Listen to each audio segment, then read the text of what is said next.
नमस्कार बच्चों, Isha classes online education में आपका एक बार फिर से स्वागत है। देखिए बच्चों, हम लोग 11th class NCERT new syllabus के अनुसार चैप्टर पढ़ रहे हैं और जो आपकी आरोह बुक है उसका अंतिम चैप्टर हम लोग पढ़ रहे हैं। निर्मला पुतुल जी के द्वारा लिखी हुई ये कविता है जिसमें इन्होंने अपने आदिवासी समाज के लोगों की जो कुरीतियाँ हैं, बुराइयाँ हैं और उनके जो अच्छाइयाँ हैं, उन दोनों ही पक्षों को बड़ी ही बेबाकी से, निडरता से हमारे सामने रखा है। तो हम लोग आज इस वीडियो के अंदर इस कविता को पढ़ते हैं और इसके जो अर्थ ग्रहण और भाव ग्रहण से संबंधित प्रश्न हैं उनके बारे में भी हम लोग जानेंगे। तो देखिए, इससे पहले वाला जो वीडियो था उसके अंदर हम लोगों ने जो निर्मला पुतुल जी हैं उनका जीवन परिचय और इस कविता का जो संदेश है, एक तरह से वो क्या कहना चाह रहे हैं इस कविता के माध्यम से, वो सब बातें हम लोगों ने पढ़ी हैं। अगर आप लोगों ने उस वीडियो को नहीं देखा है तो वो वीडियो ज़रूर देख लीजिए। और अगर आप इस चैनल पर नए हैं और चैनल को सब्सक्राइब नहीं किया हुआ है तो एक बार सब्सक्राइब ज़रूर कर दीजिए ताकि आपको समय पर नोटिफिकेशन मिलते रहें। तो चलिए देखते हैं आगे हम लोग। अपनी बस्ती को नंगी होने से, शहर की आबो हवा से बचाएं उसे, बचाएं डूबने से पूरी की पूरी बस्ती को हड्डियों में। यानी यहाँ जो कवयित्री है, इस बात को मैं आप लोगों को पिछले वीडियो में समझा चुका हूँ। अब इस वीडियो के अंदर मैं आप लोगों के इसके जो अर्थ ग्रहण और भाव ग्रहण से संबंधित प्रश्न है वो बता देता हूँ कि निर्मला पुतुल जी अपने आदिवासी समाज को संबोधित करते हुए कहती है कि आओ हम अपनी बस्तियों को, अपने इस आदिवासी समाज को नंगी होने से, शहर की आबो हवा से बचाएं इसे। अर्थात शहर का जो दूषित वातावरण है, शहर का जो खुलापन है या शहर के अंदर जो एक विदेशी संस्कृति का प्रभाव है और वहाँ के पहनावे में किस तरह की अश्लीलता, अभद्रता दिखाई देती है, उनके व्यवहार में किस तरह की भ्रष्टता दिखाई देती है, यानी उनमें सादगी, शिष्टाचार की बहुत ज़्यादा कमी है। इसलिए आओ हम सब मिलकर अपने इस आदिवासी समाज को बचाएं डूबने से पूरी की पूरी बस्ती को हड्डियों में। अपने चेहरे पर संताल परगना की माटी का रंग, भाषा में झारखंडीपन। और हम अपनी बस्ती को, पूरी की पूरी बस्ती को डूबने से बचाएं। ऐसा ना हो कि ये हड्डियों में, अर्थात एक तरह से एक शहरी वातावरण में पढ़ करके और यहाँ इन बस्तियों के अंदर, यहाँ के लोगों के अंदर जो स्वाभाविक गुण हैं वो कहीं नष्ट ना हो जाए। अपने चेहरे पर संताल परगना की माटी का रंग, भाषा में झारखंडीपन। और इसीलिए अपने चेहरे पर हमेशा अपनी संताल परगना की जो मिट्टी का रंग है, अर्थात झारखंड के आदिवासी लोगों का जो स्वाभाविक गुण है वो उनके चेहरे पर दिखना चाहिए और अपनी भाषा में वो झारखंडीपन नज़र आना चाहिए। इस बारे में यहाँ कहते हैं। तो देखिए, हम लोग बात कर रहे हैं इस पद के बारे में कि अपनी बस्तियों को मैं पूरा नहीं लिख रहा हूँ, सिर्फ इतना बता रहा हूँ कि कौन से पद की कर रहे हैं। शुरू की ये जो लाइनें हैं इनके बारे में, शुरू के जो 3 पैरे बना हुआ है उनमें बताते हैं भाषा का झारखंडीपन, भाषा का झारखंडीपन। तो आपको एग्जाम में ये इस तरह से एक पद दिया जाएगा और उसके नीचे जो है आपसे प्रश्न पूछे जाएंगे और 2 तरह के प्रश्न होते हैं इसके अंदर। एक तो आपसे पूछा जाता है अर्थ ग्रहण संबंधी प्रश्न।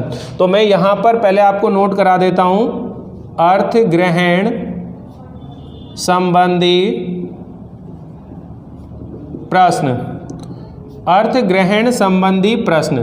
तो इसके अंदर सबसे फर्स्ट प्रश्न जो है, पहला क्वेश्चन है वो ये है कि बस्तियों के नंगी होने का क्या आशय है। बस्तियों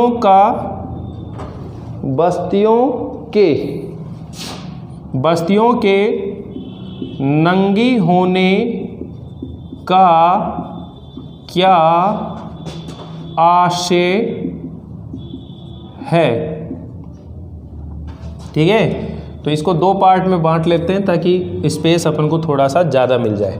फिर हम लोग इसका उत्तर लिखते हैं। अब ये तो समझ में आ ही रहा है, बस्तियों के नंगी होने का आशय है कि शहर का जो खुला वातावरण है, खुले जो विचार हैं, या उनके पहनावे में जिस तरह के वो छोटे कपड़ों को धारण करते हैं, उन चीज़ों से बचाएं। और एक दूसरा अर्थ ये भी है कि जिस तरह से वनों को, जंगलों को काटा जा रहा है और उससे हमारी जो प्रकृति है धीरे धीरे नंगी और वीरान होती जा रही है, उन सभी चीज़ों से हम अपनी बस्ती को बचाएं। तो यहाँ बस्तियों के नंगी होने का आशय यही है कि शहर की बस्तियों के नंगी होने का आशय यही है कि यहाँ के लोगों पर शहरी वातावरण का प्रभाव तेज़ी से पड़ रहा है, जिसके कारण उनके रहन सहन में दिन प्रतिदिन परिवर्तन आता जा रहा है। वे अपने शरीर पर बहुत कम कपड़े पहनने लगे, जिससे उनका तन ढका हुआ दिखाई नहीं देता है। और दूसरा अर्थ ये भी है कि हरे भरे पेड़ों की कटाई की जा रही है, और जिसकी वजह से बस्तियां मानो नंगी सी दिखाई पड़ती हैं, दिखाई दे रही हैं। तो ये अर्थ आप यहाँ लिखेंगे। तो मैं यहाँ नोट कर देता हूँ आप लोगों को कि बस्तियों के नंगी होने का आशय यह है कि यहाँ के लोगों पर, यहाँ के लोगों पर शहरी वातावरण का प्रभाव तेजी से बढ़ रहा है, तेजी से बढ़ रहा है, जिसके कारण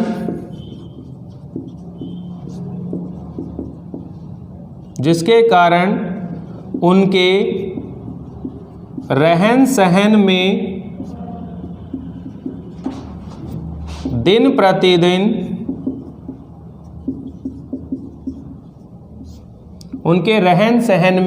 दिन प्रतिदिन परिवर्तन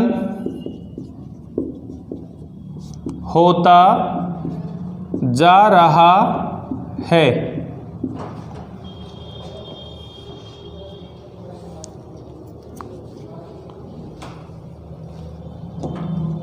वे अपने शरीर पर बहुत कम कपड़े पहनने लगे हैं, जिससे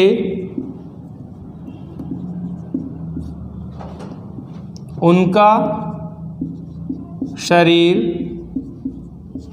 ढका हुआ कम दिखाई देता है, कम दिखाई देता है। दूसरा आशय यह है कि हरे भरे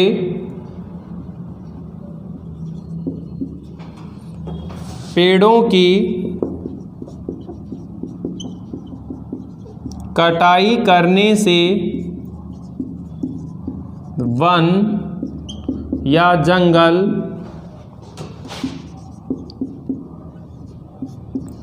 वीरान होते जा रहे हैं।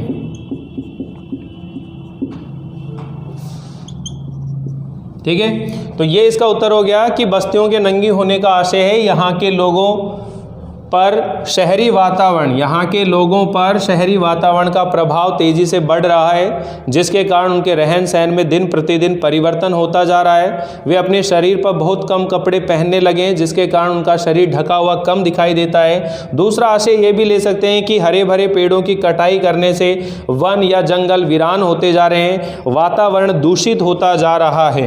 ठीक है, वातावरण दूषित होता जा रहा है। दूसरा क्वेश्चन है इसमें, ये फर्स्ट क्वेश्चन हो गया। सेकंड क्वेश्चन देखिए, शहर की आबो हवा से कवयित्री अपनी बस्तियों को क्यों बचाना चाहती है? शहर की आबो हवा से कवयित्री अपनी बस्तियों को क्यों बचाना चाहती है? क्यों बचाना चाहती है? तो इसका उत्तर आएगा कि जो शहर की वातावरण है, शहर की आबो हवा से कवयित्री अपनी बस्तियों को इसलिए बचाना चाह रही है क्योंकि शहरी संस्कृति की नकल करने से उनमें भी नग्नता, अश्लीलता बढ़ती जा रही है और बस्तियों के लोग शहरी रहन सहन की देखा देखी ऐसे वस्त्र पहनने लगे हैं जिनसे उनका शरीर तो कम ढकता है और खुला हुआ ज़्यादा दिखाई देता है, जिसके कारण उनके अंदर अनुशासनहीनता और असभ्यता बढ़ती जा रही है। इसी कारण से जो कवयित्री है वो शहर की आबो हवा से या वातावरण से अपनी बस्तियों को वो बचाना चाहती है। तो इस तरह से आप इसे नोट कर लेंगे, ठीक है। शहर की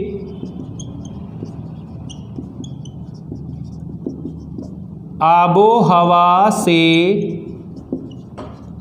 कवयित्री अपनी बस्तियों को इसलिए बचाना चाहती है, इसलिए बचाना चाहती है क्योंकि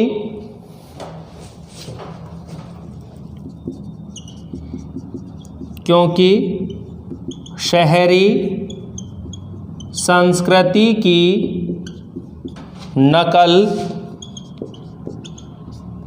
करने से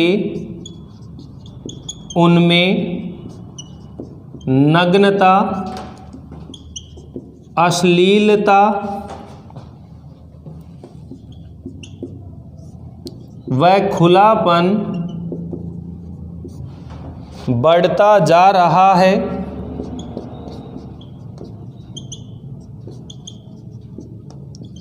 वे शहरी रहन सहन की नकल करते हुए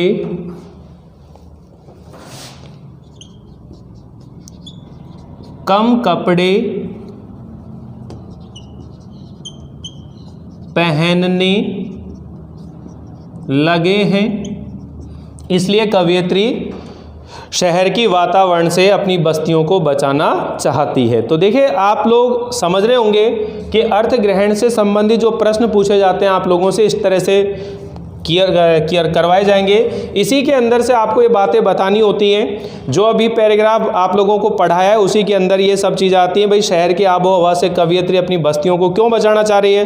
क्योंकि शहर की आबो हवा से कवयित्री अपनी बस्तियों को इसलिए बचाना चाहती है क्योंकि शहरी संस्कृति की नकल करने की वजह से उनके लोगों के अंदर भी नग्नता, अश्लीलता, अभद्रता जो है बढ़ती जा रही है, खुलापन बढ़ता जा रहा है। वे लोग भी शहरी लोगों के रहन सहन को देख करके कम कपड़े पहनने लगे हैं, जिससे उनका शरीर ढका हुआ कम दिखाई देता है।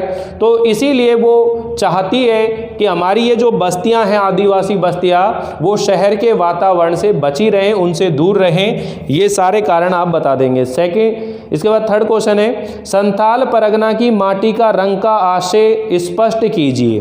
तीसरा क्वेश्चन है इसके अंदर,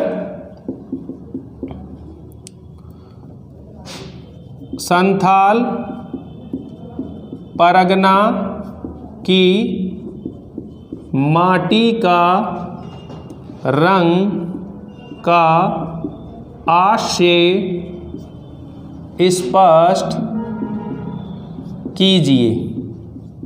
तो ये आपने खुद ने लिखना है, मैं बता देता हूँ। संथाल परगना की माटी का रंग से आशय है कि वहाँ के लोगों के चेहरे पर, संथाल परगना अर्थात झारखंड की मिट्टी का जो स्वाभाविक गुण है यानी उनके चेहरे पर वो दिखाई देना चाहिए, यानी उनमें सादगी, सरलता, ठीक है ना, सहजता, कठिन परिश्रम करने वाले, मेहनती, ऐसे जो उनके जो स्वाभाविक गुण है, जो कि उनकी मिट्टी का रंग है, वो उनके चेहरे पर दिखने चाहिए। तो संथाल परगना की माटी का रंग जो है, इसका आशय यह है कि वहाँ के रहने वाले लोगों में वहीं की मिट्टी के गुण अर्थात वहाँ की जो संस्कृति है, वहाँ का जो सामाजिक वातावरण है, वो उनके चेहरे पर दिखाई दे, उनमें शहरी परिवेश का प्रभाव नहीं दिखाई दे।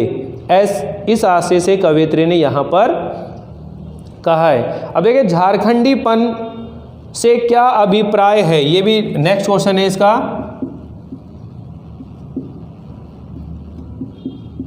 झारखंडीपन का क्या आशय है।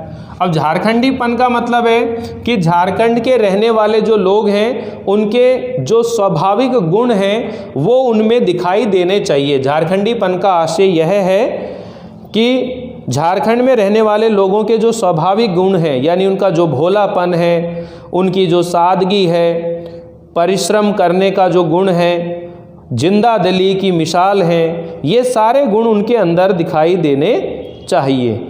ठीक है। अब इसी के साथ में एक प्रश्न बनता है भाई, सौंदर्य बोध संबंधी प्रश्न। क्या बनता है? सौंदर्य बोध संबंधी प्रश्न। अब ये सौंदर्य बोध संबंधी जो प्रश्न है, इसके अंदर एक तो इसका भाव पूछा जाता है और एक इसमें से कुछ अलंकारों के बारे में बात बतानी होती है, ठीक है, और एक इसका जो शिल्प सौंदर्य, भाषा सौंदर्य, उससे संबंधित प्रश्न करे जाते हैं। तो इसमें 3 प्रश्न जैसे आते हैं वो आप लोग ध्यान दीजिए कि उक्त पद्यांश का भाव स्पष्ट कीजिए, उक्त काव्यांश का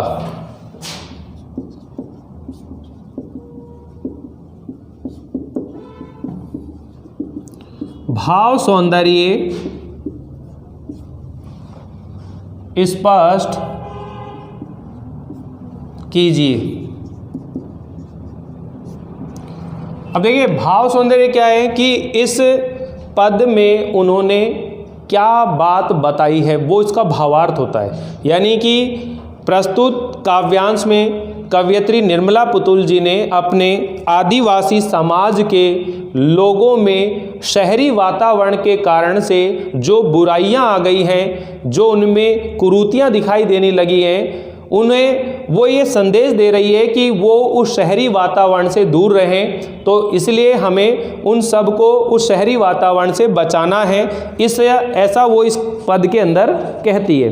तो वर्तमान समय में आदिवासी क्षेत्रों में भी शहरी संस्कृति का असर बढ़ रहा है। इस कारण उनके खान पान, रहन सहन, पहनावा आदि के साथ उनके व्यवहार में भी बुरा असर दिखाई दे रहा है। इसलिए कवयित्री ने इस स्थिति पर चिंता व्यक्त की है और आदिवासी संस्कृति को बचाए रखने का भाव व्यक्त किया है। ठीक, क्लियर, कोई दिक्कत नहीं, इसमें अलंकारों का कोई वर्णन नहीं है। और नेक्स्ट जो है इसका जो शैली है यानी शिल्प सौंदर्य, तो उसके अंदर आप बता देंगे कि भाई इसमें भाषा सरल है, प्रभामयी है, सुबोध है, मुहावरों का प्रयोग हुआ है, इस तरह की बातें आप लोग कर सकते हैं। तो एक बार स्क्रीनशॉट ले लीजिए, फिर हम इस कविता को आगे पढ़ते हैं कि और क्या क्या बातें इसमें बचाने की कही गई है। अभी तक तो केवल किन बातों को बचाने की है कि भाई शहर के वातावरण से दूर रहें, शहर की संस्कृति से दूर रहें, हमारे समाज को इनसे बचाने की ज़रूरत है, उनके चेहरे पर उनके स्वाभाविक गुण होने चाहिए, ठीक है, अपनी मिट्टी के रंग को भूलो मत, आपका स्वभाव कितना सीधा सरल और सहज भाव के व्यक्ति हो, मेहनती हो, परिश्रमी हो। आप शहरी वातावरण को देखकर, उनके रहन सहन को देखकर, उनके खान पान को देख करके और अपने अंदर परिवर्तन मत करो। आओ हम सब मिलकर अपनी बस्ती को बचाएं, अपनी आदिवासी बस्तियों को बचाएं। तो बिल्कुल क्लियर हो जाना चाहिए अब तो ये आप लोगों को। अब मैं यहाँ इसे मिटा देता हूँ और आगे की जो पंक्तियाँ हैं उसका अनुवाद हम लोग करेंगे और उसे भी अच्छे से समझेंगे।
चलिए आगे सुन लूँ।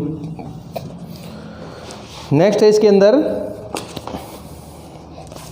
ठंडी होती दिनचर्या में जीवन की गर्माहट, मन का हरापन, भोलापन, दिल का अक्खड़पन, जुझारूपन भी।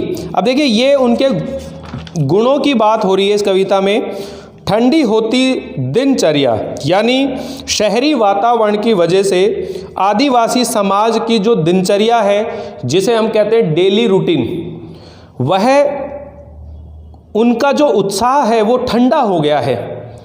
तो ठंडी होती दिनचर्या में, जीवन की गर्माहट में, जीवन में जो खुशहाली है, उत्साह है, मन का हरापन है, मन की जो प्रसन्नता है, हरापन का मतलब है मन की जो प्रसन्नता है, भोलापन दिल का, और वो दिल से कैसे हैं, बड़े भोले से हैं, भोलापन दिल का, अक्खड़पन, बड़े ही अक्खड़ किस्म के व्यक्ति हैं, किसी भी कार्य को करने से पीछे नहीं हटते हैं। अक्खड़ और जुझारूपन, जुझारूपन का मतलब होता है संघर्षशील व्यक्ति।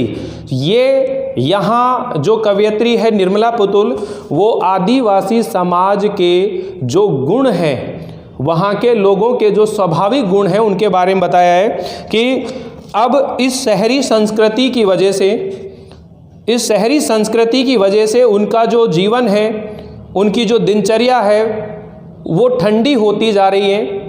उनके जीवन का जो गर्माहट है, जो जोश है, उत्साह है, वो कम होता जा रहा है, ठीक है ना। और मन की जो प्रसन्नता है, दिल का भोलापन, अक्खड़पन और संघर्ष करने का जज्बा उनके अंदर है, ये गुण धीरे धीरे जो है कम होते जा रहे हैं, ठीक है ना। भीतर की आग, धनुष की डोरी, तीर का नुकीलापन, कुल्हाड़ी की धार, जंगल की ताज़ा हवा, नदियों की निर्मलता, पहाड़ों का मौन, गीतों की धुन, मिट्टी का सौंधापन, फसलों की लहलहाट, ये सब इस शहरी संस्कृति की वजह से कम होते जा रहे हैं। अब देखिए भीतर की आग का मतलब है कि भीतर आदिवासी समाज के लोगों में जो भीतर जोश होता है, उत्साह होता है, वो धीरे धीरे कम होता जा रहा है।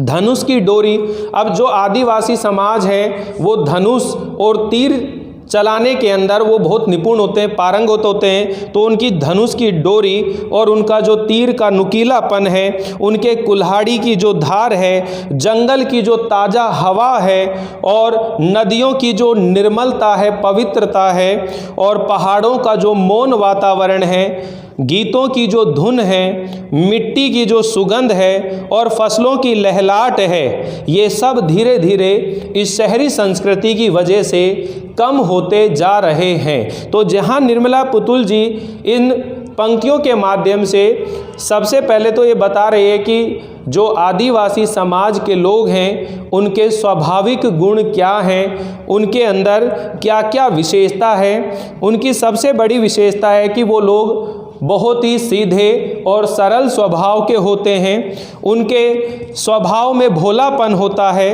किंतु संघर्ष करने से वो कभी पीछे नहीं हटते हैं, परिश्रमी होते हैं। उनके परंपरागत जो हथियार हैं, धनुष, तीर, कुल्हाड़ी, ये उनके परंपरागत हथियार हैं। किंतु जैसे जैसे अब शहरी वातावरण बढ़ता जा रहा है और जिस तरह से नई नई बस्तियां बनती जा रही हैं और जंगल के जंगल काटे जा रहे हैं या उनका विनाश किया जा रहा है, ऐसी स्थिति के अंदर जो है अब या तो जंगल के अंदर ताज़ा हवा बची है, ना पहाड़ों का मौन वातावरण बचा है, और गीतों की धुन नहीं सुनाई दे रही है उस तरह की। यानी कि जो लोकगीत होते हैं, जब हम अपने यहाँ भी शादी विवाह जब होता है तो गाते ही हैं, बन्ना बन्नी कई तरह के गीत बनते हैं। ऐसे अपने अपने क्षेत्रों के खुद के कुछ गीत होते हैं। तो यहाँ के जो गीतों की धुन है, मिट्टी में जो सुगंध है और फसलों की लहलहाट जो है वो अब धीरे धीरे क्या होती जा रही है,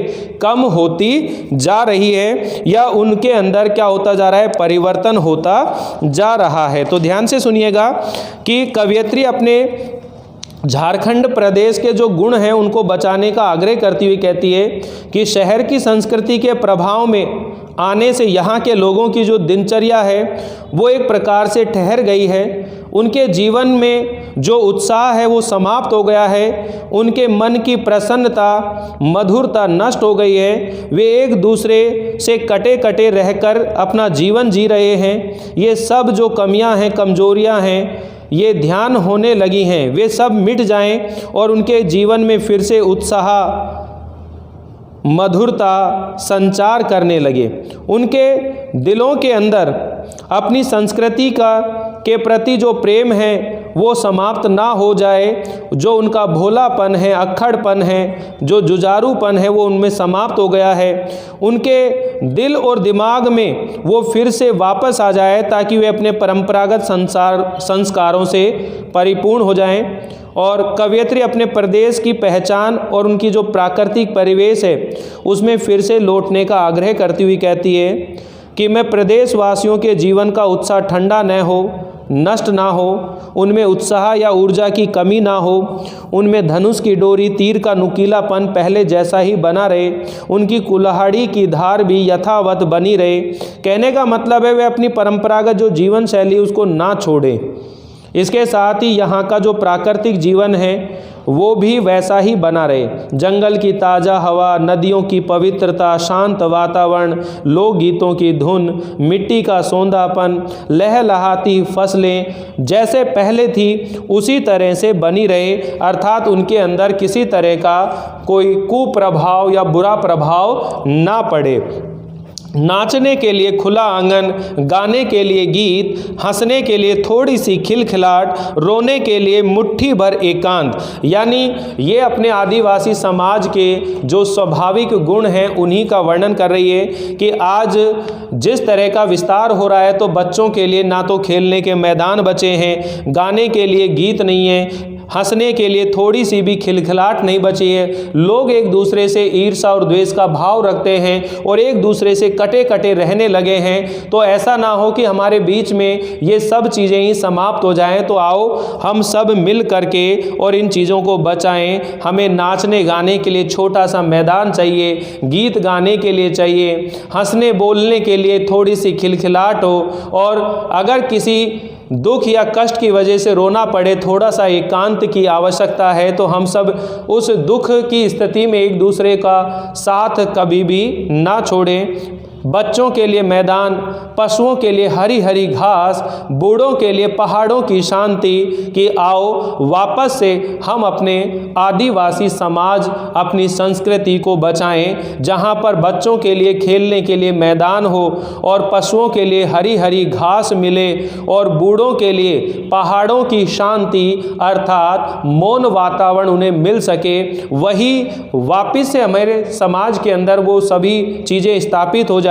इसलिए आओ हम सब मिलकर के इन्हें वापस लेकर आएं। और इस अविश्वास भरे दौर में कि आज का जो समय है वो किसी पर विश्वास करने योग्य नहीं है, इस अविश्वास भरे दौर में थोड़ा सा विश्वास, थोड़ी सी उम्मीद, थोड़े से सपने आओ मिलकर बचाएं। इस दौर में भी बचाने को बहुत कुछ बचा है अब भी हमारे पास। तो कवयित्री निर्मला पुतुल जी कहती है कि ऐसा नहीं है कि शहरी वातावरण की वजह से अभी सभी कुछ समाप्त हो गया हो, अभी भी समय है। इसलिए आओ इस अविश्वास भरे समय में भी अभी भी थोड़ा सा विश्वास लोगों के बीच में बचा हुआ है, थोड़ी सी उम्मीदें बची हुई हैं, थोड़े से सपने बचे हुए हैं। तो सभी मिलकर के हम अपने उन गुणों को, अपने संस्कारों को बचाएं। आओ हम सब मिलकर बचाएं। इस दौर में भी बचाने को बहुत कुछ बचा है अब भी हमारे पास। अब भी हमारे पास में बहुत सारे बातें बची हुई हैं जिन्हें हम बचा सकते हैं। लेकिन ऐसा ना हो कि समय निकल जाए और हमारे खुद के जो गुण हैं वो हम भूल जाएं, हम अपनी ही संस्कृति को भूल जाएं और हम अपनों से ही कट कट कर दूर रहने लगें। ऐसा ना हो। इसलिए आओ हम सब मिल करके और अपनी बस्तियों को बचाएं। तो देखिए चैप्टर समझ में आ गया होगा आप लोगों को, ये ज़्यादा टफ नहीं है, सीधी लैंग्वेज है इसकी।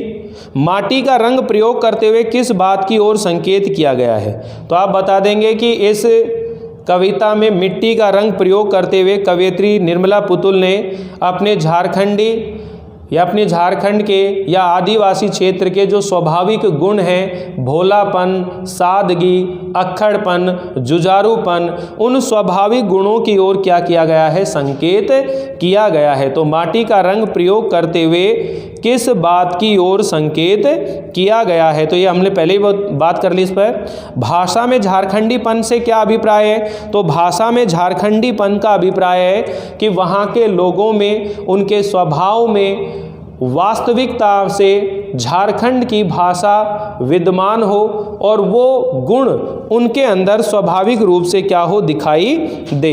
तो ये क्वेश्चन जो हैं बच्चों आप लोगों को करने हैं अपनी नोटबुक के अंदर। सारे प्रश्न नहीं करने हैं, केवल कविता के साथ वाले जो प्रश्न होते हैं वो करने हैं।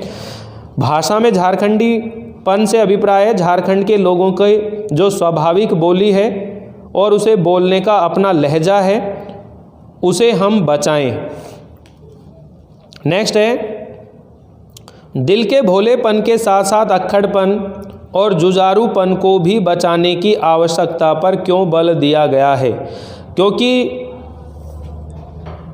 अगर केवल भोला इंसान होगा, सीधा इंसान होता है, तो उसे आज के दौर में चैन से नहीं बैठने दिया जाता है।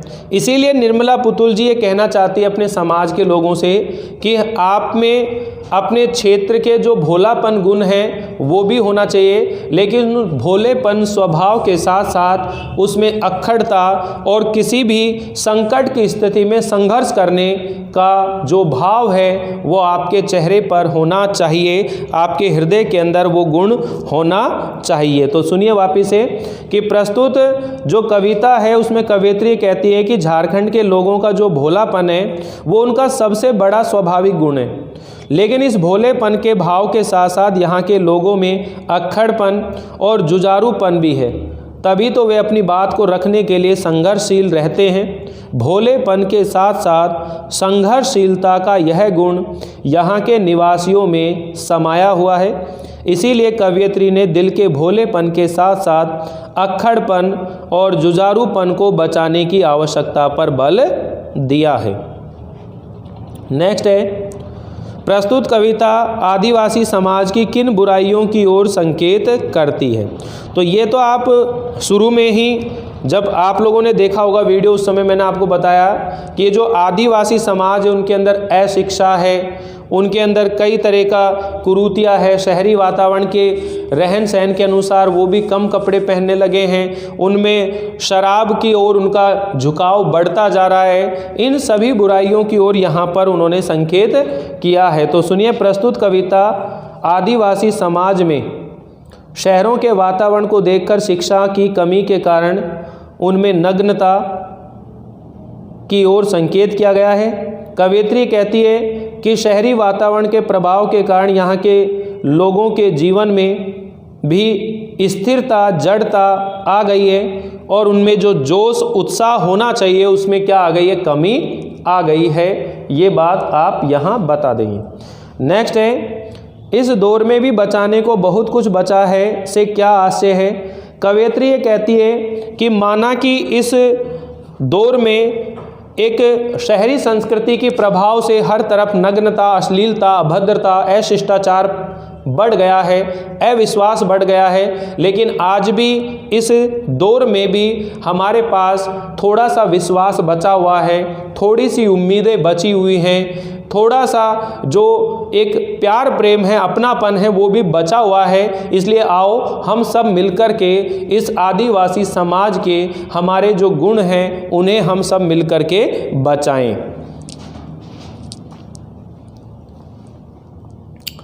निम्नलिखित पंक्तियों के काव्य सौंदर्य को बताना है। ये तो मैं आपको पढ़ाते समय समझा दिया है कि ठंडी होती दिनचर्या में जीवन की गर्माहट, इसका मतलब क्या है कि जो झारखंड के लोगों का जीवन है उनमें जो उत्साह है वो धीरे धीरे कम होता जा रहा है, उनके जीवन में एक ठहराव सा आ गया है। इसलिए जो ठंडी होती दिनचर्या है उसके अंदर फिर से वही जोश, उत्साह होना चाहिए ताकि वह अपने संस्कृति के अनुसार अपने स्वाभाविक गुणों को बचा सके। क्लियर है? तो ये सभी प्रश्न आप लोगों को अपनी नोटबुक में करने हैं बच्चों।